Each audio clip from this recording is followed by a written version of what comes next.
Last class में हम लोगों ने फोटोइलेक्ट्रिक इफेक्ट पढ़ा था, तो उसका फोटोइलेक्ट्रिक करंट का वेरिएशन मैंने आपको वोल्टेज के साथ दिखाया था with different frequencies and different intensities. आपको एक बार क्विकली रिव्यू कराता हूँ। आपको दो बातें बताई थी कि अगर हम फ्रीक्वेंसी चेंज करते हैं तो उससे इलेक्ट्रोमैग्नेटिक रेडिएशन की एनर्जी चेंज होती है, तो उससे फोटो इलेक्ट्रॉन की काइनेटिक एनर्जी और स्टॉपिंग पोटेंशियल में चेंज आता है। ठीक है, लेकिन एट द सेम टाइम अगर आप सैचुरेटेड फोटो इलेक्ट्रिक करंट और number of photo electron check करेंगे तो उसमें कोई फर्क नहीं पड़ता। जबकि दूसरा केस बताया था कि अगर इंटेंसिटी चेंज करते हैं तो उससे number of photon striking per unit time per unit cross sectional area change होता है। तो जब वो वैल्यू चेंज हो रही है तो उससे क्या होगा, number of photo electron change हो जाएंगे, क्योंकि नंबर ऑफ फोटॉन चेंज हो रहे हैं, एक फोटॉन से एक ही इलेक्ट्रॉन बाहर निकल सकता है। Number of photo electron change होंगे, इसलिए सैचुरेटेड फोटो इलेक्ट्रिक करंट की वैल्यू चेंज हो जाएगी। लेकिन चूंकि इलेक्ट्रोमैग्नेटिक रेडिएशन की एनर्जी फिक्स है, इसलिए मैक्सिमम काइनेटिक एनर्जी और स्टॉपिंग पोटेंशियल में कोई चेंज नहीं आएगा। ये चीज मैंने आपको ग्राफिकली लास्ट क्लास में समझाई थी। ओके, आप प्रैक्टिस के लिए कुछ क्वेश्चंस करने शुरू करेंगे। सबसे पहला क्वेश्चन लिखिए, write down. Now write down a question. If lambda naught and lambda be the threshold wavelength, if lambda naught and lambda be the threshold wavelength, if lambda naught and lambda be the threshold wavelength and the wavelength of the incident light,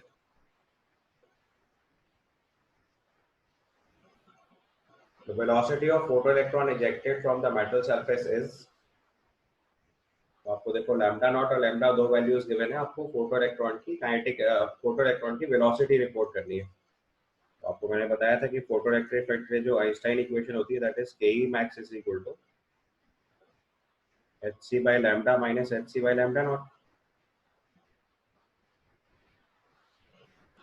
and you all know कि हम यहाँ पे kinetic energy जो लिखेंगे वो लिख सकते हैं हाफ mv स्क्वायर। यहाँ से अगर हम वेलोसिटी ऑफ फोटो इलेक्ट्रॉन लिखेंगे,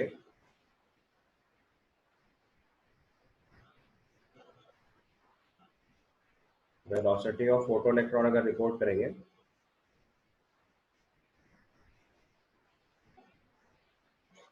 तो अगर हम v रिपोर्ट कर रहे हैं तो that will be equal to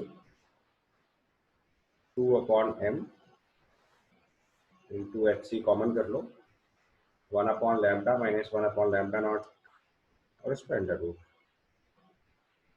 समझ आया?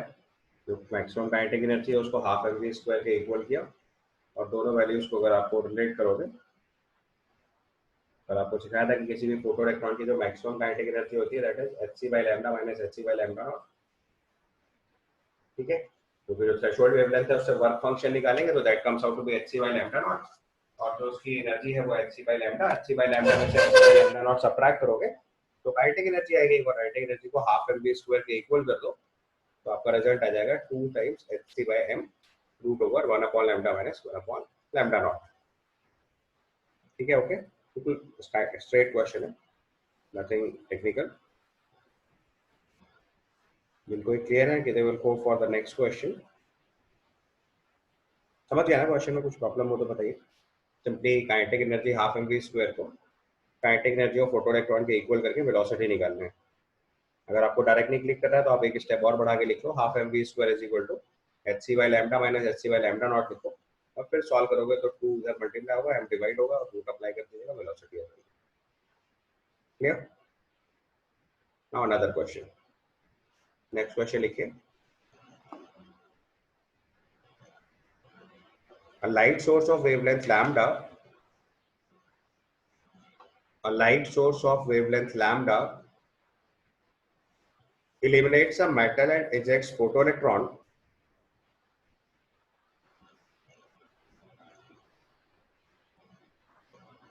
a light source of wavelength lambda illuminates a metal and ejects photoelectron with maximum kinetic energy 1 electron volt.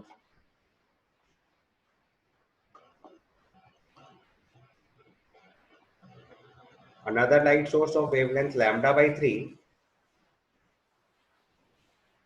ejects photoelectron from the same metal with maximum kinetic energy 4 electron volts. Find the value of work function. A light source of wavelength lambda illuminates a metal and ejects photoelectron with maximum kinetic energy 1 electron volt. Another light source of wavelength lambda by 3 ejects photoelectron from the same metal with maximum kinetic energy 4 electron volt. Find the value of work function. So next question में simply बस आपको work function let's say phi assume कर लेते हैं और फिर simply दोनों equation apply कर दो. So I'll write let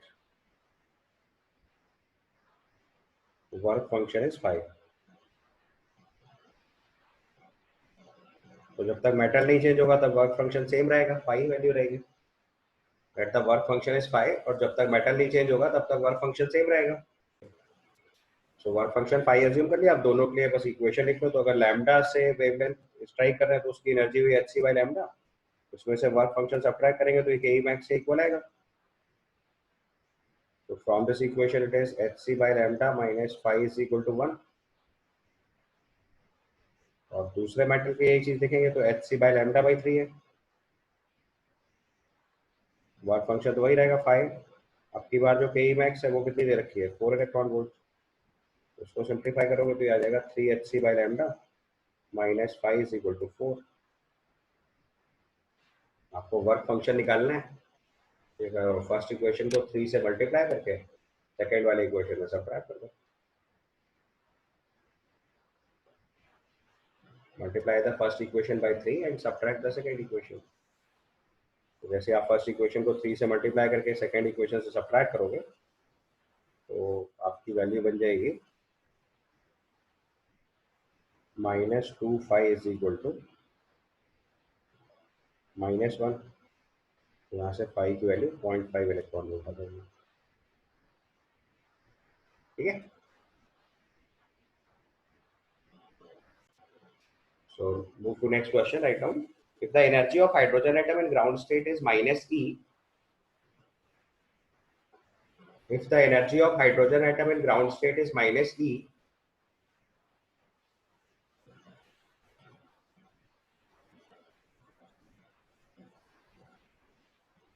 the velocity of the photoelectron emitted when the velocity of photoelectron emitted when a photon having energy EP, a photon having energy EP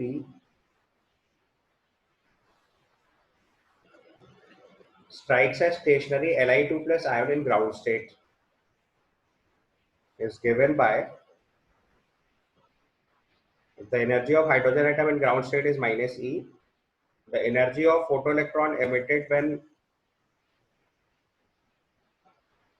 sorry, the velocity of photoelectron emitted when photon having energy EP strikes on a stationary Li2 plus ion in the ground state is,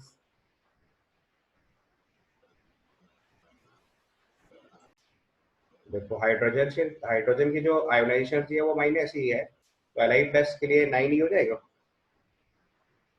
तो अगर हम इस data से ionisation energy of Li2 plus लिखे तो ये basically 9 ही हो गया. ये फॉर्मूला क्या होता है, -13.6 Z square by N square होता है. तो लिथियम के लिए Z2 है. तो हाइड्रोजन की अगर एनर्जी माइनस ही है तो Li2 प्लस की एनर्जी कितनी हो जाएगी 9e. और 9e हो जाएगा तो आयोनाइजेशन एनर्जी क्या होता है, केवल साइन चेंज कर देते हैं. तो इसका मतलब Li2 प्लस का जो इलेक्ट्रॉन निकालना है उसके लिए एनर्जी कितनी रिक्वायर्ड होगी 9e. Li2 plus hydrogen like है. समझ आया. इतनी एनर्जी तो रिक्वायर्ड है. और जो फोटोन स्ट्राइक कर रहा है उसकी एनर्जी कितनी EP. तो EP वैसे 9e एनर्जी तो कंज्यूम हो गई इलेक्ट्रॉन को एटम से बाहर निकालने में. तो जो बची हुई एनर्जी है वो काइनेटिक एनर्जी फॉर्म में होगी. यहाँ से फॉर्मूला लगाएंगे half mv square is equal to 9e EP minus 9e. यहाँ से सॉल्व करके अगर वेलोसिटी निकालेंगे तो it comes out to be 2 by m into EP minus 9e under root. ठीक है. So write down another question. Write down the work function of a metal is 2.5 into 10 power minus 19 joule.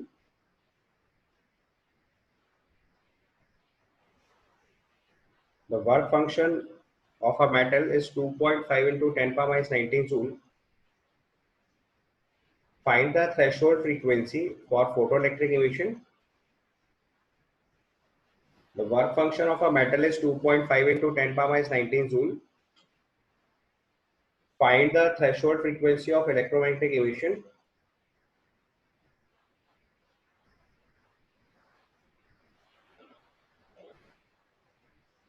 If the metal is exposed to a light beam of frequency 6 into 10 power 14 hertz, if the metal is exposed to a light beam of frequency 6 into 10 power 14 hertz, what will be the stopping potential? The work function of a metal is 2.5 into 10 power minus 19 joule. Find the threshold frequency of photoelectric emission. Second part में लिखिए, if the metal is exposed to a light beam of frequency 6 into 10 power 14 hertz, what is the stopping potential? तो देखो, सबसे पहले आपको work function given है question में, which is 2.5 into 10 to the power minus 19 joule, और इससे आपको स्टॉपिंग इससे थ्रेशोल्ड फ्रीक्वेंसी निकालनी है, तो this is equal to H nu naught. आपको वर्क फंक्शन गिवन है, तो वर्क फंक्शन को एच न्यू नॉट के इक्वल कर सकते हैं. और phi equal to 2.5 into 10 power 19 joule दिया, इसको एच न्यू नॉट के इक्वल करो, यहाँ से आपको थ्रेशोल्ड फ्रीक्वेंसी निकल आएगी सबसे पहले.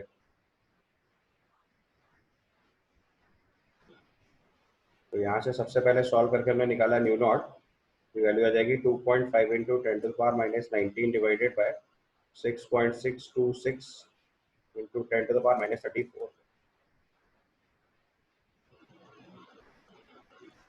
इसको सॉल्व करेंगे तो इतने हर्ट्ज आंसर आएगा. सबसे पहले आपको यही सिंप्लीफाई करके निकालना है. करा किसी ने सॉल्व?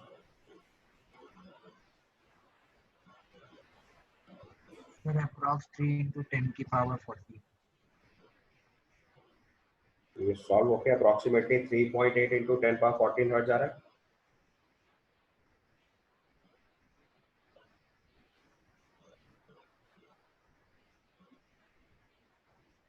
या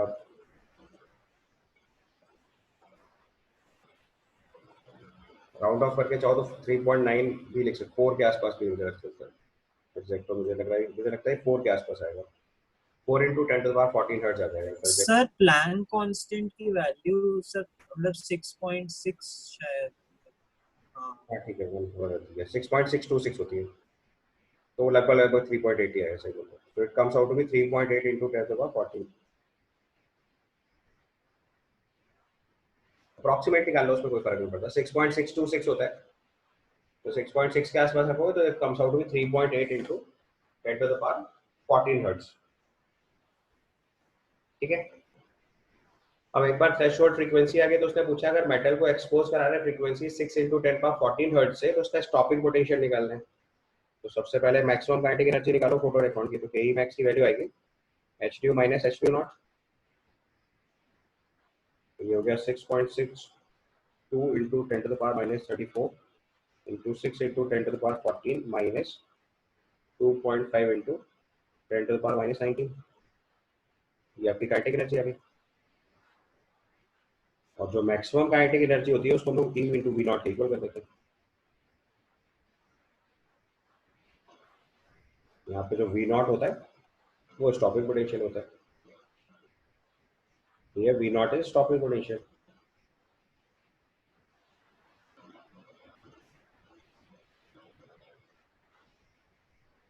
या V not is stopping potential.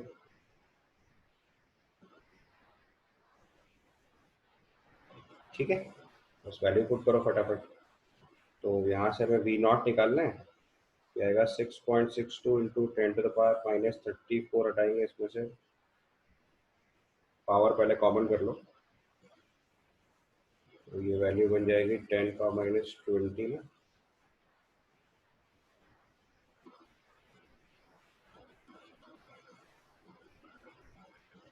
So into 0.6 minus 2.5 into 10 to the power minus 19 divided by charge of electron which is 1.6 into 10 to the power minus 19. इतने वोल्ट सॉल्व होके आएगा. इसको जरा सिंप्लीफाई करके बताओ आंसर कितना आ रहा है. तो 10 पावर माइनस 19 तो कैंसिल हो जाएगा. वोल्ट में बस इसको आंसर कैलकुलेट करके निकालना है.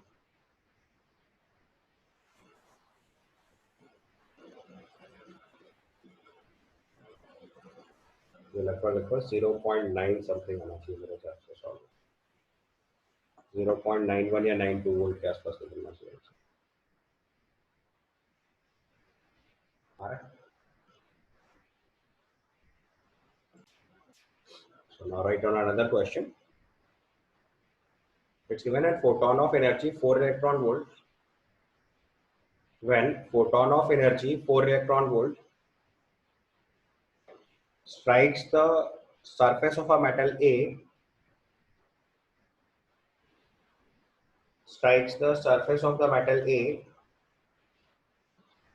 the ejected photoelectrons have maximum kinetic energy Ta electron volts. The ejected photoelectrons have maximum kinetic energy Ta electron volts and de Broglie wavelength lambda A.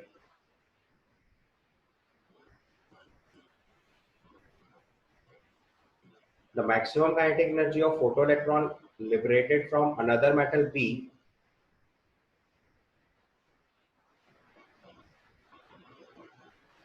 by a photon of energy 4.5 electron volt is Tb equal to Ta minus 1.5 electron volt, with Tb equal to Ta minus 1.5 electron volts.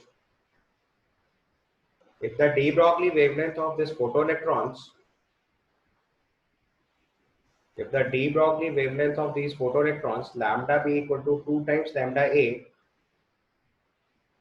then the work function of metal B is,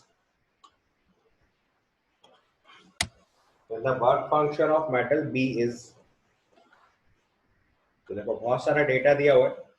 अब आपको पता है कि D Broglie wavelength जो है वो kinetic energy से relate होती है, तो कहीं ना कहीं काइनेटिक एनर्जी वाला फॉर्मूला यूज करेंगे. तो सबसे पहले तो देखो इस क्वेश्चन में जो जो फॉर्मूले यूज होने वाले हैं वो पहले साइड में लिख लो, तब क्वेश्चन शुरू करते हैं. तो सबसे पहला फॉर्मूला जो हम लोग यूज करने वाले हैं दैट इज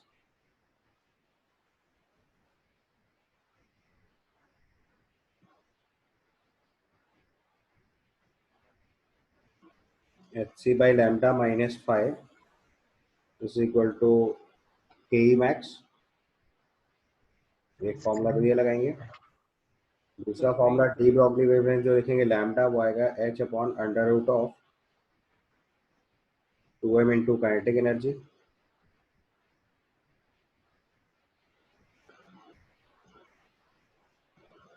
ये दो फॉर्मूले हम लोग बेसिकली यूज करने वाले हैं. Hc by lambda minus 5 equal to Ke max. तो देखो फिर से क्वेश्चन देख लो, इंपॉर्टेंट क्वेश्चन है. Hc by lambda minus 5 की वैल्यू Ke max होगी, वो वेवलेंथ ऑफ फोटोन है, और लैम्डा जो है वो डी ब्रॉगली वेवलेंथ के लिए h upon under root of 2m into Ke लगाएंगे. तो हमने मेटल ए का वर्क फंक्शन 5a एज्यूम करा, बी के लिए 5b एज्यूम करा. तो मेटल ए की काइनेटिक एनर्जी का फॉर्मूला लिखेंगे तो that comes out to be Ta equal to 4 minus 5a, और इससे अगर डी ब्रॉगली वेवलेंथ का फॉर्मूला लिखेंगे तो आएगा h upon under root of 2m into Ke which is 4 minus 5a. फिर मेटल बी के यही चीज लिखोगे तो Ke max is equal to Tb equal to 4.5 minus 5p, और उसका डी ब्रॉगली वेवलेंथ का फॉर्मूला लिखेंगे तो h upon under root of 2m into 4.5 minus 5p. अब क्वेश्चन में देखो lambda B equal to 2 times lambda A given है. देखो ध्यान से, the question is given lambda B equal to 2 times lambda A. आपने क्या करा, lambda B by lambda A लिखेंगे तो 2 आ जाएगा, और वो लैम्डा बी बाई लैम्डा ए यहाँ वाले एक्सप्रेशन से आप पुट करोगे वैल्यूज. ये लैम्डा बी की वैल्यू है, लैम्डा ए की वैल्यू है, दोनों गिवन है. आप तो इनका रेशियो अगर अप्लाई करोगे तो ये आ जाएगा under root of 4 minus 5a upon 4.5 minus 5b. ठीक है, इसका स्क्वायर कर दो दोनों साइड तो it becomes 4 times 4.5 minus 5b equal to 4 minus 5a. एक इक्वेशन ये हो गई.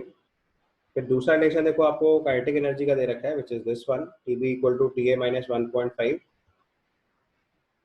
Tb equal to Ta minus 1.5. इस रिलेशन को यूज करा तो एक नई इक्वेशन बनी TB की जगह 4.5 माइनस 5B पुट करा, TA की जगह 4 माइनस 5A पुट करा, माइनस 1.5 करा, तो यहाँ से 5B माइनस 5A की वैल्यू 2 आ गई। और इस वाले रिलेशन से इसको सिंप्लीफाई करके लिखेंगे तो इस रिलेशन से देखो ये वाली वैल्यू आ रही है हमारे पास।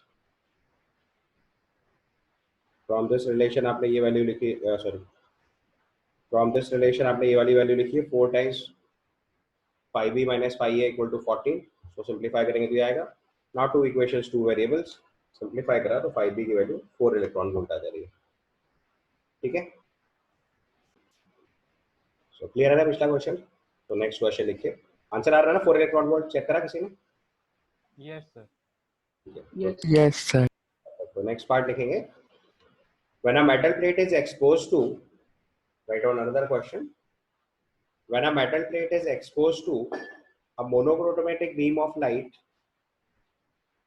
when a metal plate is exposed to a monochromatic beam of light of wavelength 400 nanometer,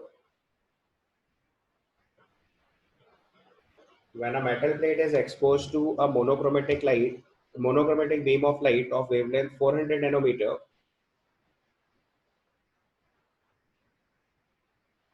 a negative potential of 1.5 volt is needed.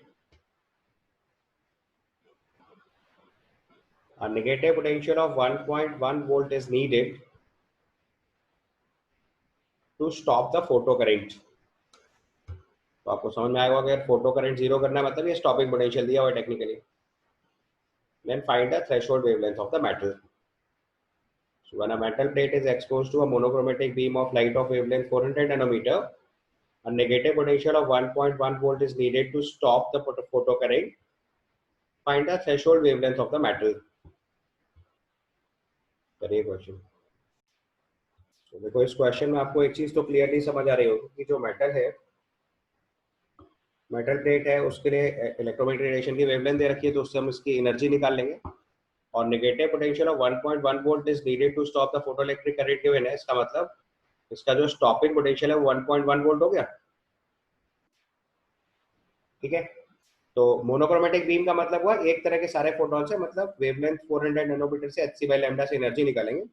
तो पहली इंफॉर्मेशन हमें पता चल गई यहाँ पे कि जो के मैक्स आएगा वो E इंटू वी नॉट होता है, और यहाँ पे वी नॉट जो है वो स्टॉपिंग पोटेंशियल होता है, जो इस क्वेश्चन के हिसाब से 1.1 वोल्ट गिवन है। तो यहाँ से हम इसकी जो के मैक्स लिख सकते हैं, ये 1.1 इलेक्ट्रॉन वोल्ट आ जाएगा। के मैक्स जो आएगा दैट इज 1.1 इलेक्ट्रॉन वोल्ट। या अगर ऐसा ही स्केल में सॉल्व करना है तो 1.1 इंटू 1.6 इंटू 10⁻19 जूल, दोनों तरीके से लिख सकते हैं, वो as per the question solve किया जाता है। तो 1.6 इंटू 10⁻19 इंटू 1.1 इतने जूल, ऐसे भी लिख सकते हैं। इलेक्ट्रॉन का चार्ज पुट कर दो तो जूल्स में आ जाएगा। अच्छा, जो प्लेट है उसको हमने वेवलेंथ 400 नैनोमीटर से एक्सपोज कराया, तो उसकी एनर्जी निकल आएगी, और उस एनर्जी में से वर्क फंक्शन सब्ट्रैक्ट करेंगे तो अपने को डायरेक्ट वैल्यू पता चल जाएगी मैक्सिमम काइनेटिक एनर्जी की, उससे हम लोग थ्रेशोल्ड वेवलेंथ निकाल सकते हैं। So let threshold wavelength is lambda naught, let threshold wavelength is lambda naught, हमारे फॉर्मूले के हिसाब से hc/लैम्डा नॉट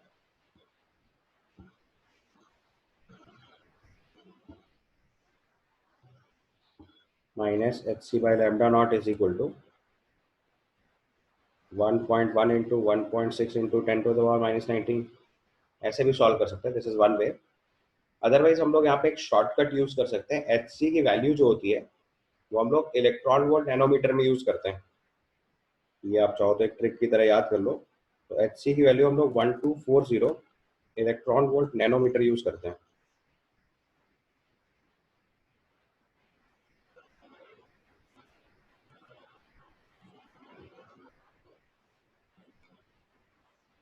अगर आपको कभी शॉर्टकट में वैल्यू यूज करनी है, कैलकुलेशन अवॉइड करानी है यहाँ पे, तो वैल्यू ऑफ hc अगर इलेक्ट्रॉन वोल्ट में लिखना होगा तो this comes out to be 1240 electron volt. ये अप्रॉक्सीमेट वैल्यू काम करती है। तो बस वेवलेंथ आपको नैनोमीटर में अप्लाई करना है, तो डायरेक्टली hc की जगह 1240 लिखा जा सकता है। तो इससे थोड़ा कैलकुलेशन फास्ट हो जाती है।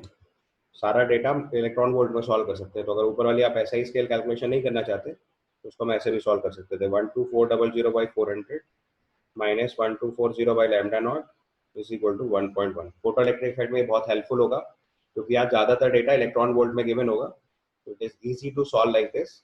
ऊपर वाले इक्वेशन में सब डेटा पुट करके सॉल्व करोगे थोड़ी कैलकुलेशन टफ हो सकती है, अदरवाइज यहाँ से ये तेजी से सॉल्व हो जाएगा।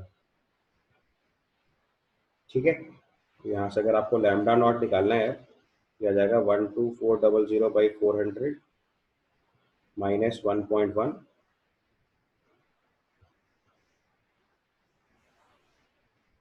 और इस वैल्यू को 1240 में डिवाइड कर दीजिए। समझ आया?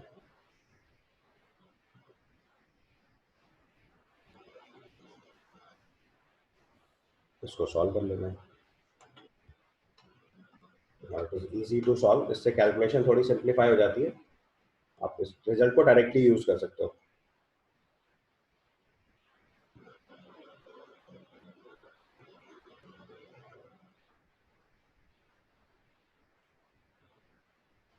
सिक्स 620 ये सीधे सीधे 620 620 नैनोमीटर अपना डायरेक्ट आंसर आ जाएगा। ये क्वेश्चन थोड़ा तेज करने का तरीका, अदरवाइज पहले वाले मेथड से भी सॉल्व होगा, ऐसा नहीं कि उससे नहीं सॉल्व होगा, but it will help you.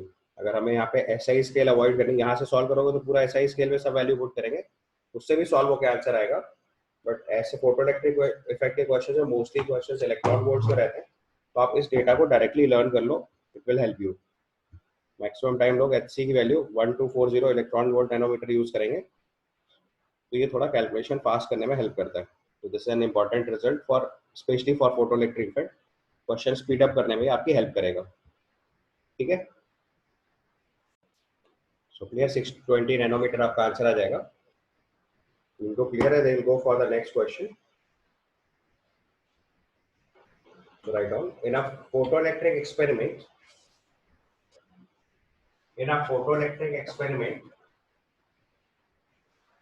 the collector plate is at 2 volt with respect to the emitter plate of copper.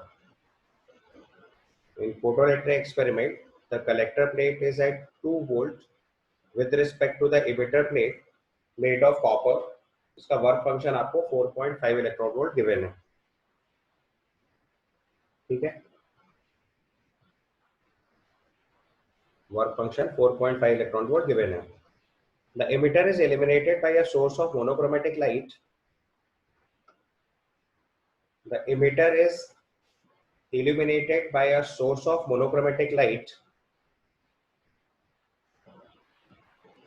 of wavelength 200 nanometer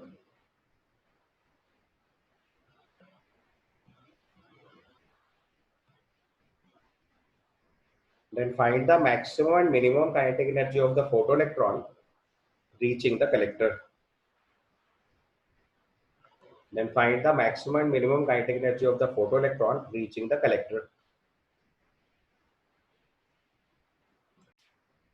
तो अब देखो, जब इमिटर प्लेट से इलेक्ट्रॉन निकलेगा तो पहले उसका के ई मैक्स निकाल लो कितना है। तो के E max of photoelectron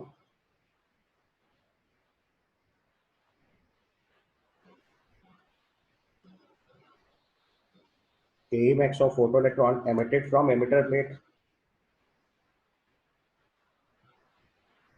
emitted from copper, लिखो जो कॉपर प्लेट है, ये कितना आ जाएगा? जिस रेडिएशन को आपने स्ट्राइक करा है तो 1240/200 इलेक्ट्रॉन वोल्ट हो गया सीधे सीधे, माइनस 4.5 इलेक्ट्रॉन वोल्ट सब्ट्रैक्ट कर दिया। कितने इलेक्ट्रॉन वोल्ट काइनेटिक एनर्जी होगी फोटो इलेक्ट्रॉन की जब ये कॉपर प्लेट से बाहर निकलेगा। ठीक है, और अब आपने इसको 2 इलेक्ट्रॉन वोल्ट से एक्सेलरेट करा दिया है, तो मैक्सिमम काइनेटिक एनर्जी में +2 इलेक्ट्रॉन वोल्ट ऐड करेंगे। और अगर ये फोटो इलेक्ट्रॉन की जो मैक्सिमम काइनेटिक एनर्जी है वो 0 हो जाए, तो अगर वो फोटो इलेक्ट्रॉन की मैक्सिमम काइनेटिक एनर्जी 0 हो जाएगी, तो काइनेटिक एनर्जी मैक्सिमम है ये, तो काइनेटिक एनर्जी फोटो इलेक्ट्रॉन कहाँ से कहाँ वेरी कर सकती है? 0 से लेकर इस वैल्यू तक।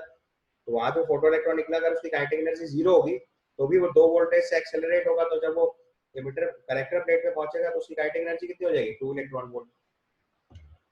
समझ आई बात? तो ये वैल्यू पहले सॉल्व करके बताओ कितनी आ रही है।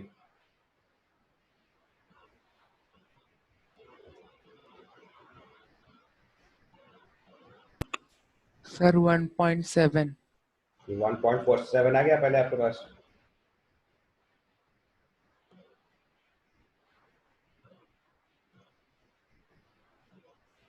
तो 1.7 इलेक्ट्रॉन वोल्ट तो काइनेटिक एनर्जी तब है जब वो इलेक्ट्रॉन कहाँ से निकला है, एमिटर प्लेट से। जब कलेक्टर प्लेट पे पहुंचा होगा तो उसमें 2 इलेक्ट्रॉन वोल्ट और ऐड हो जाएगा, तो 3.7 इलेक्ट्रॉन वोल्ट हो जाएगा। और अगर इसकी काइनेटिक एनर्जी 0 होगी जब वो एमिट हो रहा है, तो प्लेट तक पहुंचते पहुंचते कितनी हो जाएगी, 2 इलेक्ट्रॉन वोल्ट। तो जो maximum kinetic energy photoelectron collector plate होगी वो हो जाएगी 3.7 इलेक्ट्रॉन वोल्ट, और जो मिनिमम होगी वो कितनी हो जाएगी, 2 इलेक्ट्रॉन वोल्ट। ये समझ आया? तो एट कलेक्टर जो के ई मैक्स होगा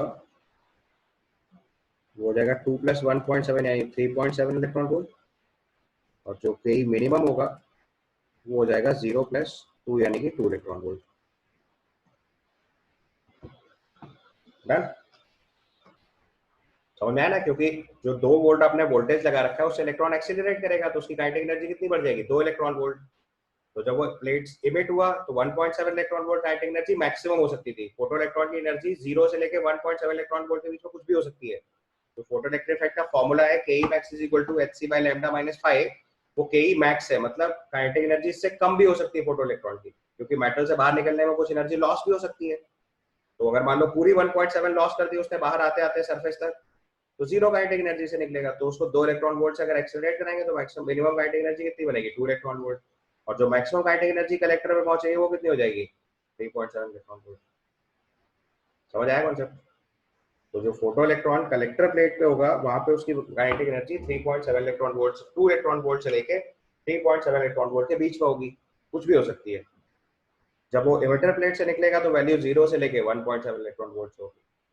तो एमिटर प्लेट से निकलते टाइम वैल्यू 0 से 1.7 इलेक्ट्रॉन वोल्ट होगी, और कलेक्टर प्लेट पे ये वैल्यू 2 इलेक्ट्रॉन वोल्ट दोनों में बढ़ जाएगी, क्योंकि वो एक्सेलरेट कर रहा है वोल्टेज से। तो ये 2 से लेके 2.7 इलेक्ट्रॉन वोल्ट के बीच में लाई करेगी।